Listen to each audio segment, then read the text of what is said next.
Hello friends, मैं उनकर और आज हम लोग डिस्कस करेंगे 19 तारीख का, मतलब 19 सितंबर का जो पेपर हुआ था सीजीएल का। ठीक है, 19 सितंबर को सीजीएल का पेपर हुआ था और आपको पता ही है कि सिलेक्शन फेज और सीजीएल के अब क्या 50-55 दिन बचे हैं सीजीएल के, और नेक्स्ट मंथ से आपका जुलाई से सिलेक्शन फेज के एग्जाम स्टार्ट होंगे। ठीक है, तो अब इस टाइम पे क्या है, आपको प्रीवियस ईयर लगाते ही रहने हैं। ठीक है, तो हम लोग टाइम वेस्ट ना करते हुए चलते हैं अपने मैथ सेक्शन पे। ठीक है, मैथ सेक्शन में हम लोग चलते हैं। चलो, ये आ गया हमारा। तो लोग पहला क्वेश्चन हमारा क्या है, प्रति किलोग्राम टमाटर के मूल्य में 30% की वृद्धि हो जाती है। 30% क्या होता है, 3, यानी कोई चीज़ 1 है तो 3 बढ़ के कितनी हो गई, 4। ठीक है, तो ग्रेडी जो है हाउस वाइफ, वो टमाटर का उपयोग 70% कम कर देती है। 70% क्या होता है, 7/10, यानी 10 में 7 कम कर देती है, यानी 10 से सिर्फ कितना, सिर्फ 3 यूज़ करती है। ठीक है, तो हमारा कितना प्रतिशत जो व्यय बढ़ेगा, तो देख लेते हैं। 10 बजे 10 4 12, यानी 10 से बढ़ के व्यय 12 हो गया, यानी 2 बढ़ा किस पे, 10 पे, और 100, यानी कि हमारा 20% बढ़ गया। ठीक है, नेक्स्ट क्वेश्चन पे चलते हैं। आर एक वृत्त के बाहर एक बिंदु है। एक वृत्त के बाहर एक बिंदु, ओके। आर जो है ये वृत्त के बाहर एक बिंदु है, एक वृत्त है ये, इसके बाहर एक आर कोई बिंदु है। ठीक है, इसके केंद्र से 18 सेंटीमीटर दूर है, यानी ये केंद्र है, यहाँ से 18 सेंटीमीटर दूर है। बिंदु आर से खींची गई छेदक रेखा, ओके, आर से खींची गई छेदक रेखा बिंदु को ए और बी पर इस प्रकार प्रतिच्छेदित करती है कि आर ए बराबर 7, यानी ये 7, और ए बी 5, यानी कि ये वृत्त की त्रिज्या निकालनी है, ये आर निकालनी है। तो ठीक है, हमें पता है फॉर्मूले क्या होता है कि देखो, R A into R B, यानी यहाँ से यहाँ, फिर यहीं से लास्ट तक सेम चीज़ नीचे लगेगा, यहाँ से यहाँ पे। तो ये तो पता नहीं ये कितना है, 18 में से आर को माइनस कर देंगे, यानी 18 माइनस आर, फिर यहाँ से पूरा किनारे तक, यानी कि यहाँ तक। तो यहाँ तक तो 18 है, आगे आर है, तो 18 प्लस आर, 18 माइनस आर और 18 प्लस आर। आर ई कितना है, 7, आर बी कितना है, 12, 7 5 12 हो गए ना। 18 ए माइनस बी ए प्लस बी, ए स्क्वायर माइनस बी स्क्वायर, 18 का स्क्वायर 324 माइनस आर स्क्वायर। ठीक है, 12 7 84 equal to 324 minus R square. तो हमारा आर स्क्वायर कितना हो गया, 324 माइनस 84 कर देते हैं। 4 में 4 गया 0, 12 में 8 गया 4 एंड 2। ठीक है, इसको स्क्वायर रूट निकालेंगे हम। तो ये कितने का, देखो यहाँ सब में अंडर रूट 15 आ रहा है, यानी कि 15 तो होगा ही होगा। 15 इंटू 15 का 15, 15 से 90। तो आर हमारा 16 का अंडर रूट 4, और अंडर रूट 15 का अंडर रूट, तो फिर अंडर रूट में ही आ जाएगा। तो रेडियस हमारी कितनी आ गई, 4√15। ठीक है, थर्ड क्वेश्चन है, sine A plus cos A equal to 3। तो tan A plus cot A plus 2 sine A cos A निकालो। तो सबसे पहले इसको एक काम करो, और कुछ समझ नहीं आया, इसको स्क्वायर कर दो। तो जब स्क्वायर करेंगे तो sine A plus cos A, यानी sine square A plus cos square A, यानी दोनों का स्क्वायर कर दो। तो sine square A plus cos square A का मान 1 हो जाएगा, plus 2 sine A cos A, 2 sine A cos A equal to √3 का स्क्वायर 3, यानी कि 2 sine A cos A equal to 2। तो sine A into cos A कितना आ जाएगा, साइन ए कॉस ए आ जाएगा 1। अब आ जाओ हम लोग अपने क्वेश्चन पे। टेन ए को साइन ए में बदल दो, तो साइन को एस कर देता हूँ, S A upon C A. Cot को बदलो तो सी ए अपॉन एस ए, और 2 साइन ए कॉस ए की वैल्यू पता ही हमको 2 है। ठीक है, इन दोनों में S A C A common आ जाएगा, तो ऊपर S A into S A S square है, और सी ए इंटू सी ए सी ए स्क्वायर, यानी कि 1 बचेगा। एस स्क्वायर मतलब sine square plus cos square plus 2, तो 1 अपॉन एस ए और सी ए की वैल्यू कितनी है, 1 प्लस 2, यानी कि हमारा आंसर आ गया 3। ठीक है, नेक्स्ट पे चलते हैं हम लोग। नेक्स्ट हमारा क्वेश्चन कह रहा है, किस कुल बिक्री में जून और जुलाई के महीनों के दौरान बिक्री का प्रतिशत भाग कितना है। जून और जुलाई की बात की, यानी ये, यानी 24 18 8 4 2 1 3 4, यानी 42,000 इसका पूछा गया है, 42 का। देखो सब में 1000 तो कॉमन है ही, तो 1000 हटा देता हूँ। 25 24, देखो इनको हटाओ, 25 24 49, 18 22 40, ठीक है, और 35 से 26, 6 5 11, 3 2 5 1 6 61, तो 9 1 10, 6 4 10 4 14 1 15, ठीक, इंटू 100, 0 से 0 काट दो, 3 1 जा 3, 3 4 जा 12, 3 5 जा 15, 5 2 जा 10, यानी 14 2 जा 28%, डी हो गया। ठीक है, नेक्स्ट क्वेश्चन पे चलते हैं।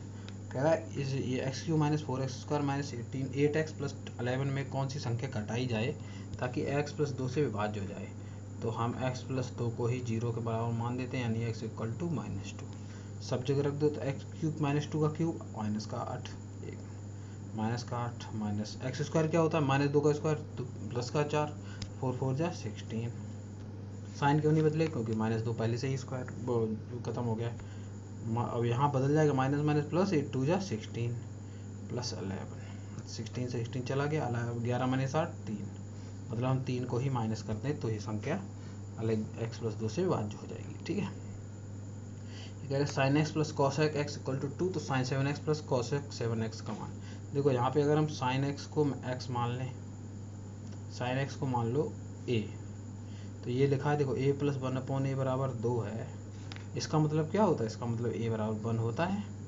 तो फिर तो हम चाहे किसी की भी पावर रखें, हमें यहाँ पे पूछा गया a7 प्लस 1 से a7, यानी 1 प्लस 1/1, इनकी पावर 7, तो 1 प्लस 1 2। ठीक है, 2। नेक्स्ट क्वेश्चन चलते हैं। ए बी 20 सेंटीमीटर त्रिज्या वाली एक वृत्त की 32 सेंटीमीटर लंबी जीवा है। ओके, एक मान लेते हैं ये 20 सेंटीमीटर त्रिज्या वाली वृत्त की 32 सेंटीमीटर लंबी जीवा है, और ए और बी, अच्छा ये ए है ये बी है, ए और बी को स्पर्श करते हुए टी पर प्रतिच्छेद करती है, टी पर। यहाँ अगर सेंटर है तो ये 20 है, इधर भी 20 हो जाएगा। टी ए की लंबाई ज्ञात कीजिए, टी ए की लंबाई, अच्छा जीवा की लंबाई कितनी 32 है, तो ये 16 और 16 हो जाएगी, बराबर बांटता है ना, और 90 डिग्री पे भी गिराता है, यहाँ 90 डिग्री और यहाँ। थोड़ा फिगर बड़ा बना लेते हैं, थोड़ा फिगर बड़ा कर लेते हैं। ठीक है, ये ए ये बी, ये हो गई इसकी रेडियस, यहाँ पे टी मिल रहा है इस तरह से। ठीक है, ये ओ है, इसको मान लो पी, यहाँ पे हम जानते हैं 90 होता है, और ये जो स्पर्श रेखा है वो भी 90 होती है। ठीक है, चलो आगे बात करते हैं। यहाँ कितना है, ये 20, इस पर और स्पर्श रेखा वो जीवा 32 है, तो ये 16 हो जाएगा। तो ट्रिपलेट यहाँ पे कौन कौन से बनने हैं, क्योंकि हमें यहाँ से ओ पी की वैल्यू मिल जाएगी। ओ पी की वैल्यू कितनी मिल जाएगी, देखो ट्रिपलेट लग रहा है यहाँ पे 90 पे 3 4 5 वाला, 3 4 5, हाइपोटेनियस 20 है, तो 4 से मल्टीप्लाई कर दो, तो 4 से सब में करो, तो 4 3 12, 4 4 16, 4 5 20, 20 और 16 तो है ही, तो ओ पी कितना आ जाएगा आपको 12। ठीक है, अब ये क्वेश्चन को सॉल्व करने के लिए हमारे पास एक ही तरीका है कि हम यहाँ पे इनकी कॉन्ग्रुएंसी प्रूव करते हैं। कॉन्ग्रुएंसी कैसे प्रूव करेंगे, कौन कौन से ट्रायंगल, एक ट्रायंगल है टी बी ओ, ठीक है, दूसरा ट्रायंगल है टी पी बी, दोनों की कॉन्ग्रुएंसी प्रूव करेंगे। इनमें एक चीज़ कॉमन है कि एक तो ये एंगल दोनों में कॉमन है, इसको मान लेते हैं एंगल टी, ठीक है, ये एंगल टी मान लेते हैं, ठीक, और एक 90 कॉमन है, तो जब दो एंगल कॉमन है तो तीसरा अपने आप ही कॉमन होगा। ठीक है, तो हम लोग अब इसकी कॉन्ग्रुएंसी लिखते हैं, एक कॉमन एंगल प्लस 90 और थर्ड एंगल। ठीक है, यानी कि पहला ट्रायंगल हो जाएगा टी बी ओ, कॉन्ग्रुएंट हो जाएगा क्योंकि टी यानी कि कॉमन एंगल, बी यानी 90 और थर्ड एंगल। सेम चीज़ दूसरे ट्रायंगल में आ जाओ, टी दूसरा 90 कितना, पी और third angle B, T P B, ये एक दूसरे कॉन्ग्रुएंट हो गए। यहाँ से क्या हमें मिल रहा है, यहाँ से मिल रहा है T B upon T P equal हो जाएंगे बी ओ, मतलब टी बी को टी ए कह सकते हैं, यहाँ पे हमसे टी ए की वैल्यू पूछी है तो हम टी ए ही रखेंगे, मतलब टी बी और टी ए एक दूसरे इक्वल है तो टी ए रख सकते हैं, B T A upon T P plus B O upon B P B या पी ए कह दो, पी बी, ये सारा गदर हो जाएगा, गड़बड़ हो जाएगा, मतलब भुगत जाएगा थोड़ा। हम लोग यहाँ से ए मान के चलते हैं। 1 मिनट रुको, इसको टी भी एक ही तरफ ही लेके चलते हैं, नहीं तो अभी सारा कन्फ्यूज़न हो जाएगा।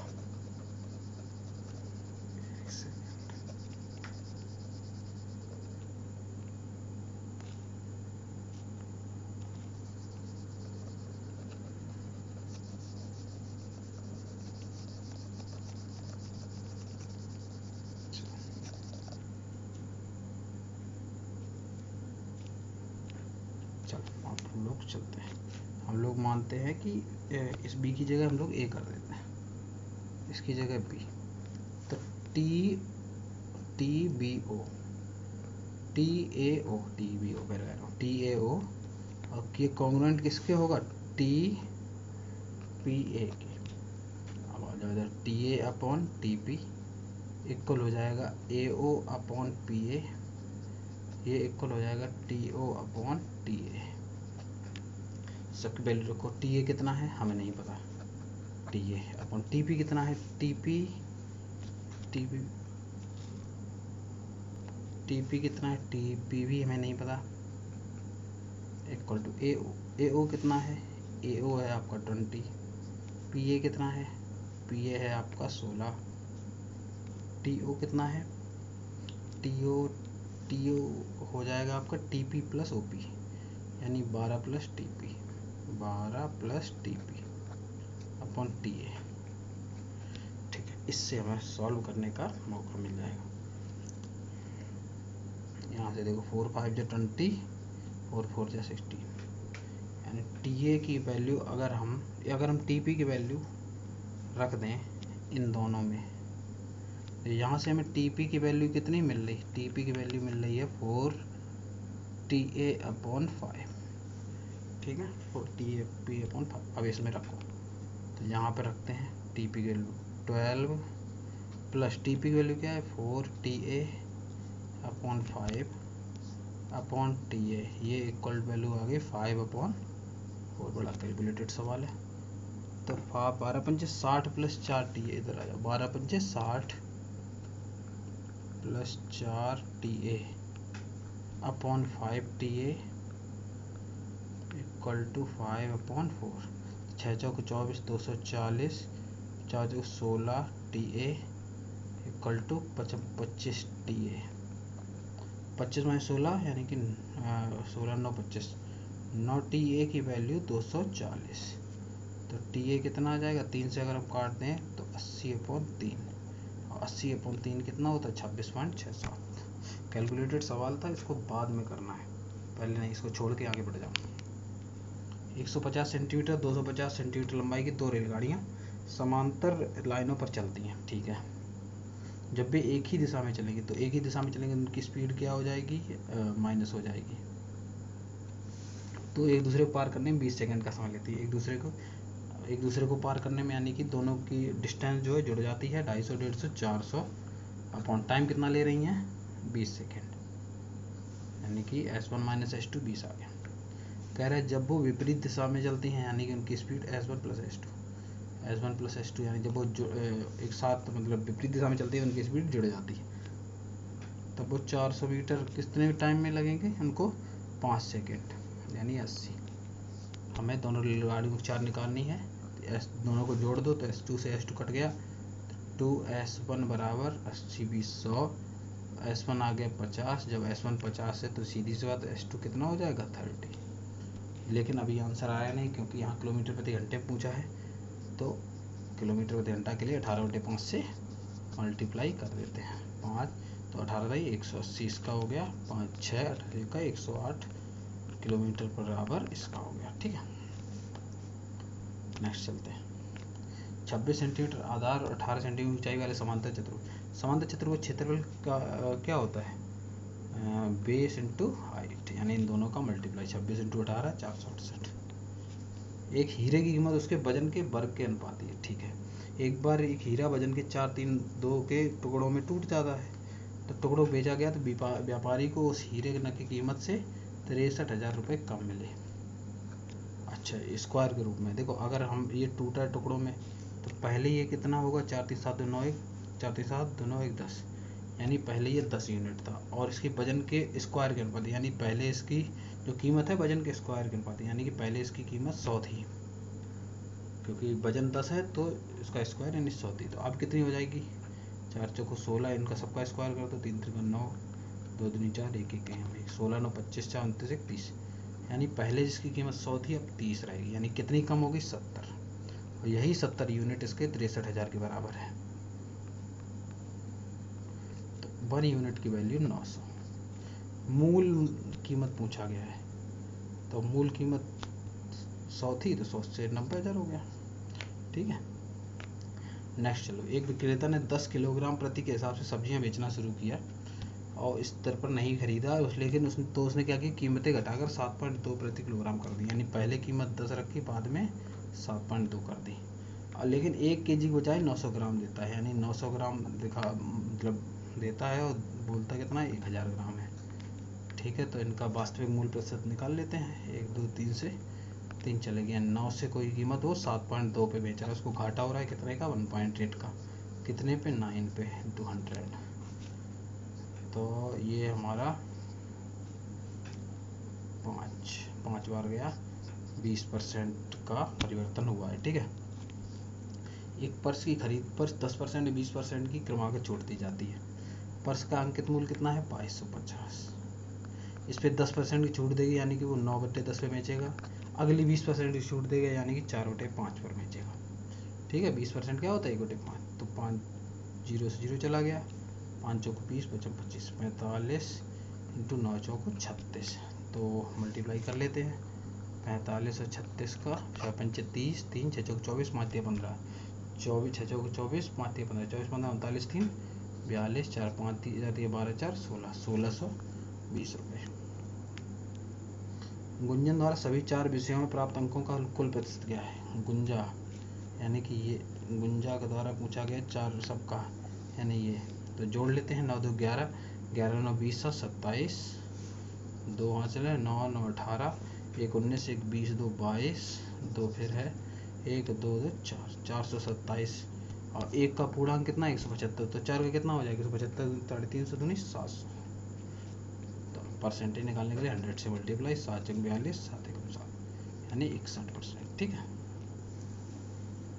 यदि 3 sin square theta plus 5 cos square theta और 4 है तो tan थीटा का मान निकालो। देखो यहाँ से 3 sin स्क्वायर थीटा, यहाँ से भी 3 cos स्क्वायर थीटा बाहर निकाल लो, तो ये 3 sin square theta plus 3 cos square theta, और तो बचेगा कितना 2 cos स्क्वायर थीटा। इसकी वैल्यू कितनी दी गई 4। 3 sin square theta plus 3 cos square theta क्या हो जाएगा 3, क्योंकि sin square theta plus cos square theta 1 plus 2 cos square theta बराबर 4, तो 2 cos स्क्वायर थीटा बराबर 4 माइनस 3 1, तो cos स्क्वायर थीटा बराबर 1/2, तो cos थीटा कितना हो जाएगा 1/√2, जो कि वैल्यू होती है थीटा इक्वल टू 45 पे, तो tan थीटा एंड tan 45 की वैल्यू 1। पी क्यू आर एक त्रिभुज के 3 कोण है। जब त्रिभुज के 3 कोण है तो हमें पता है P plus Q plus R कितना होगा, P plus Q plus R होगा 180। अगली कंडीशन दी है P माइनस क्यू बराबर 20 and Q minus R equal to 26। कह रहा है P निकालो, P निकालना है तो P को बचाना पड़ेगा, बाद बाकी सब खत्म हो जाए। यहाँ Q अकेला है, यहाँ Q अकेला है, तो यहाँ Q बचेगा, और तो कुछ नहीं, यहाँ R है, R यानी R से R कट जाएगा। इसका मतलब मैं यहाँ 2 2 का मल्टीप्लाई कर दूँ तो 20 दूनी 40। अब घटा दो हैं, घटा देंगे जब, तो P वो जोड़ दो, सॉरी पहले इन दोनों को जोड़ दो और इसको इन सबको ही जोड़ दो, और क्या।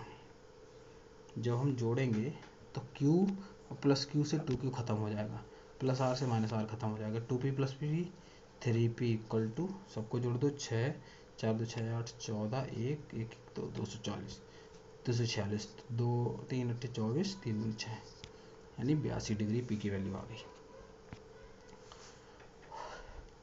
आगे जाते हैं। रवि और कविता में प्रत्येक के पास कुल कंचे थे। रवि ये है, कविता ये है, कुछ कंचे थे मान लो, हमें नहीं पता, लेकिन कविता के पास रवि से 12 कंचे अधिक हैं, यानी अगर रवि के पास x है तो कविता के पास x प्लस 12 है।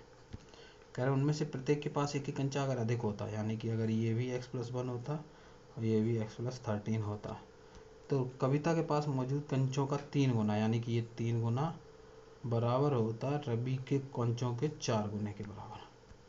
ठीक है, तो 4x + 4 = 3x + 39।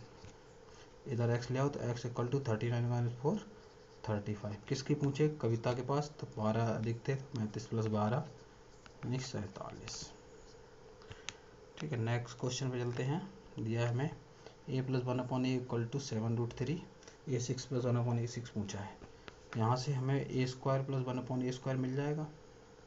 क्या होता है? p² - 2 यानी 7√3 का स्क्वायर। तो 7√3 का स्क्वायर कितना होगा? 7 7 जा 49, 3 जा 49 × 3 - 2, 3 ने 27, 3 × 12 = 14, यानी कि a² + 1/a² कितना हो जाएगा? 145। तो a6 + b, यानी कि हमें अगर इसका हमें क्यूब करना हो तभी तो हमें, मतलब अगर क्यूब करना है तो a6 + 1/a6 तभी मिलेगा। और a + 1/a अगर कोई चीज़ है उसका अगर हमें क्यूब निकालना है तो क्या होता है? p³ - 3p, यानी कि हमें हो जाएगा 145 का क्यूब -3 × 145। कैलकुलेशन करने की कोई ज़रूरत नहीं है, क्योंकि हम यहाँ पे पहले यूनिट डिजिट देख लेते हैं। देखो, इसका यूनिट डिजिट कितना होगा? 5, और इसका यूनिट डिजिट कितना होगा? 5, यानी दोनों 5 5 होंगे तो 0 ही आएगा लास्ट में, यानी यूनिट डिजिट आएगा 0। अकेला यही ऑप्शन है, तो आंसर हो गया। ठीक है, नेक्स्ट क्वेश्चन। 6ठी क्लास में पढ़ने वाले 6 छात्र के ये अंक मिले हैं उसको, उसके औसत अंक निकालो। औसत मान लो, हमने मान लिए उसके औसत अंक है 95। तो पहले 98 यानी कि प्लस का 3 है, अगले 97 यानी कि प्लस के 2 है, 93 यानी 2 कम हो गए तो -2, 94 1 कम हो गया तो -1, 92 1 कम हो गया तो -2, 93 2 कम हो गए तो -92 2 कम हो गया तो -3, 93 2 कम हो गया तो -2। अपॉन कितने? 1 2 3 4 5 6। तो 2 से 2 चला गया, 3 से 3 चला गया, कितना बचा? 95 प्लस अंदर -3/6, यानी कि माइनस का 0.5। तो 95 में से 0.5 घट जाएगा, कितना बचेगा? 94.5। ठीक है, नेक्स्ट चलते हैं। WXYZ एक चतुर्भुज है।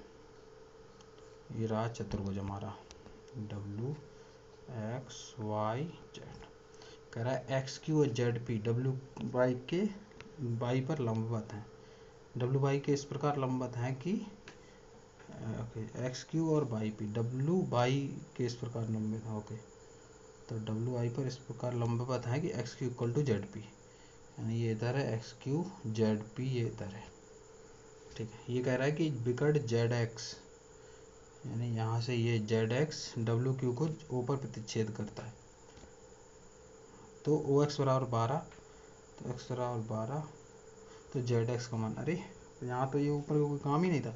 जब ये दोनों बराबर हो गए तो ये सारी डिस्टेंस बराबर होंगी। तो OX बराबर अगर 12 है तो OZ बराबर भी तो 12 होगा, और ZX पूछा तो ZX 12 + 12 24 होगा। एक परिवार में पति पत्नी और एक पुत्र की संयुक्त आयु 90 वर्ष है, यानी कि हस्बैंड + वाइफ + सन कितनी है? 90। दूसरी कंडीशन कह रहा है पति सबसे बड़ा है और हस्बैंड और वाइफ की आयु में अंतर पुत्र की आयु का 1/3 है, यानी हस्बैंड + वाइफ जो है ये सन का, हस्बैंड + वाइफ में अंतर सन का 1/3 है। तीसरा कंडीशन कह रहा है कि 10 वर्ष बाद पुत्र की आयु, यानी सन की आयु 10 वर्ष बाद बराबर होगी पिता की आयु के, यानी हस्बैंड की, इसके मतलब यहाँ पे एच की आयु की आधी होगी, यानी ये डबल करते हैं। अब माता की वर्तमान आयु बचा है। ठीक है, देखो एक काम करो, यहाँ से क्या है? 2s + 20 = h + 10। यहाँ से हमें हस्बैंड की आयु को अलग कर देते हैं। हम जब हस्बैंड की आयु को अलग कर देंगे तो 2s - 10 बचेगा, यहाँ रख दो। तो 2s - 10 - w = s/3।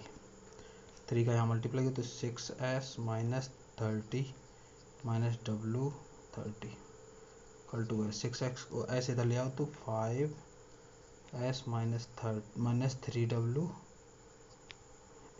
= ये क्या प्लस है माइनस का 30, एक कंडीशन ये हो गई 5s minus 3w equal to minus का 30।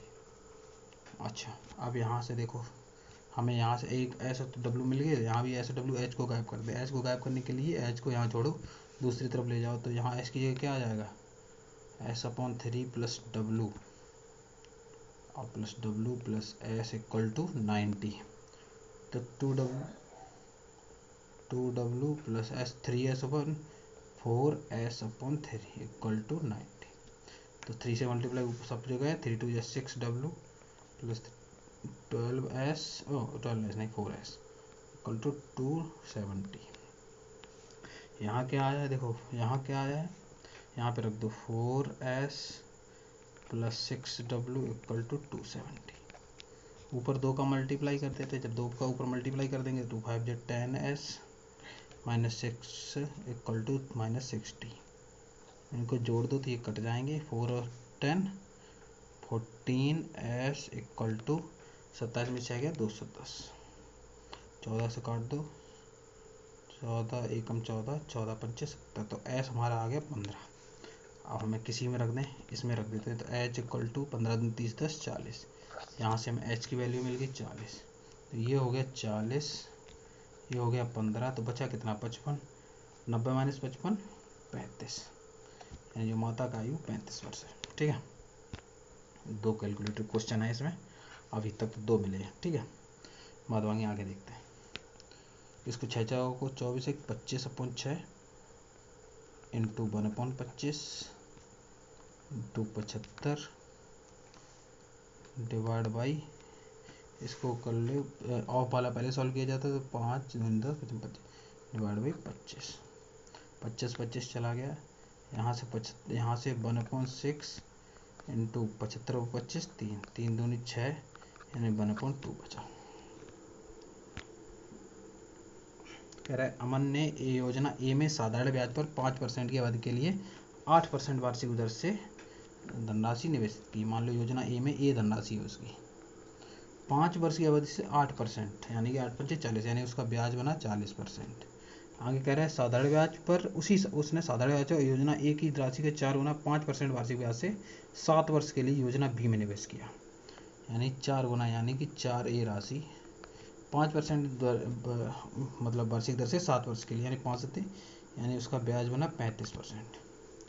कह रहा है उसे कुल ब्याज राशि के रूप में 1620 रुपये प्राप्त हो, यानी इसका मतलब है ये 1620 रुपये ब्याज हो गए। चलो यहाँ सेव कर लेते हैं, तो ये 40a अपॉन 100 प्लस 35 70 दूनी 140a अपॉन 100 इक्वल टू 1620, 14,018।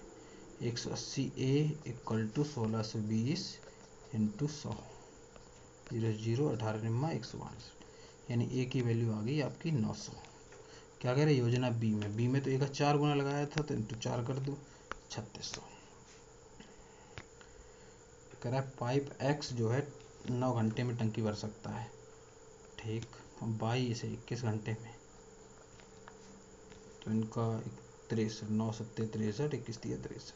कह रहे एकांतर घंटों मतलब एक एक करके खोले जाते हैं, पहले एक्स को खोला जाता है, तो पहले घंटे में 7 काम होगा, अगले घंटे में 3 काम होगा, यानी 2 घंटे में काम हो रहा है 10। तो कितने घंटे में टंकी भरेगी, ठीक है, पहले 60 तक पहुँचते हैं, दोनों तरफ 6 का मल्टीप्लाई, यानी 12 घंटे में टंकी भर जाएगी 60। अब कितना बचा, 12 घंटे तो लग गए, अब काम बचा है 60 हो गया, 3 बचा, 3 काम बचा है, करेगा कौन, एक्स, यानी 7, तो 12 3 7। ठीक है, सी द्वारा प्राप्त अंकों का प्रतिशत, सी कहाँ है ये, तो जोड़ लेते हैं 8 16 7 23 6 8 दूनी 16 116 7 23 23 6 29 29 7 36 36 6 42, यानी 420 नंबर उसको मिले हैं, सभी 100 के 3 3 6, यानी 600 में 100 से मल्टीप्लाई, यानी 70% उसको नंबर मिले। लास्ट क्वेश्चन हमारा 10 किलोग्राम प्रति मूल्य वाले 15 केजी गेहूँ, यानी ये 15 केजी गेहूँ को 5 केजी दूसरे प्रकार के गेहूँ के साथ मिलकर 30 प्रति केजी मूल्य वाला मिश्रण प्राप्त किया जाता है। तो ए तो 10 रुपये प्रति किलो है, इसकी हमें पता नहीं है, हमें यहाँ से मिलता है 30, तो 5 3 अनुपात 1, तो हमें यहाँ 4 की वैल्यू तो 3 9 30 प्लस एक्स अपॉन 3 और 1 4, ये वैल्यू दिया कितना, ये कितना हो रहा है ओवरऑल 30, तो 30 प्लस एक्स इक्वल टू 3 चौको 120 है ना। एक्स बराबर कितनी वैल्यू आ गई हमारी 90। तो उम्मीद करता हूँ सॉल्यूशन पसंद आए होंगे। वीडियो पसंद आया तो वीडियो को लाइक करो, चैनल सब्सक्राइब करो। मिलते हैं नेक्स्ट वीडियो में। Okay bye bye.